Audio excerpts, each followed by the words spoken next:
Wakeman, and I'm here to talk to you today about my new record, Anam Cara.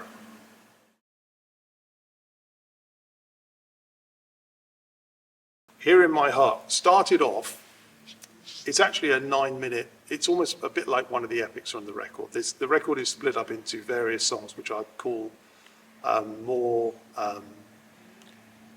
bite-sized single type tracks. There's 3 or 4 like that. And then there's a couple of story type songs, like the Queen's Lament.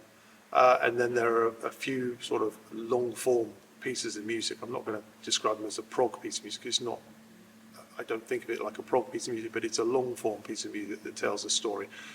And this is a story about inner turmoil.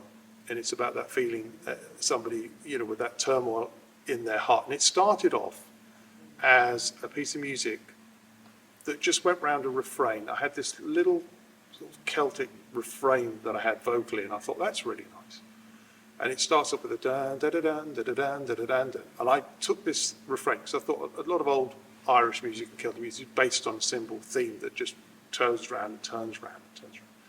And so I wrote all these verses and things around this, and then thought, oh, that's really interesting, it sounds really nice. But I thought it needs more musically. So I wrote a whole intro to it, put a load of stuff at the beginning. And then it was like, actually, I think it could build up a bit now. It's got enough weight. So I started to develop it, built it up, put more violins, more vocal, more flutes, whistles into it. And I thought, actually, what it really needs now is a really big keyboard section. So I wrote this big keyboard solo section in it.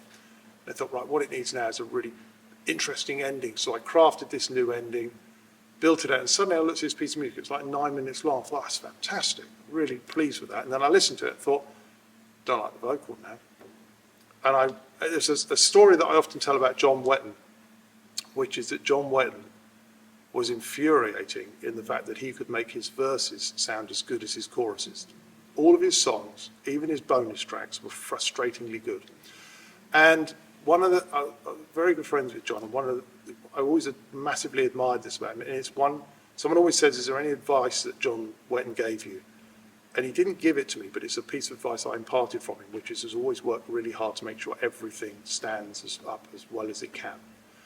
And I remember thinking when I listened to this piece, I thought, that vocal line worked when it was just a small piece on a repeating refrain. It doesn't work now. In this whole piece, it hasn't got it right.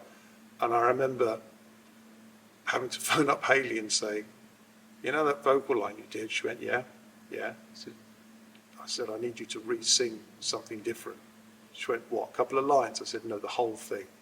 And I completely rewrote, all the words were the same, but I completely rewrote the vocal melody to work with this large piece. And she sent it back to me, and it came in like at the 11th hour. We were literally finishing the mix, and I got her to do it literally a day before we were due to finish the mix. And then Carl Groom, who mixed the record, put it in for me, and it was like, and I listen to that track now, and it is exactly what it should be. And I knew that I would never be able to be happy if I'd left it the way it was, even though it was a ton of work. But and also I sort of think, I occasionally think of John looking down at me and going, good lad, good lad. So yeah, that's a story about Here in My Heart. I'm waiting alone here for the world to define me, for the world to align me here in my heart. But here in my soul, I'm away.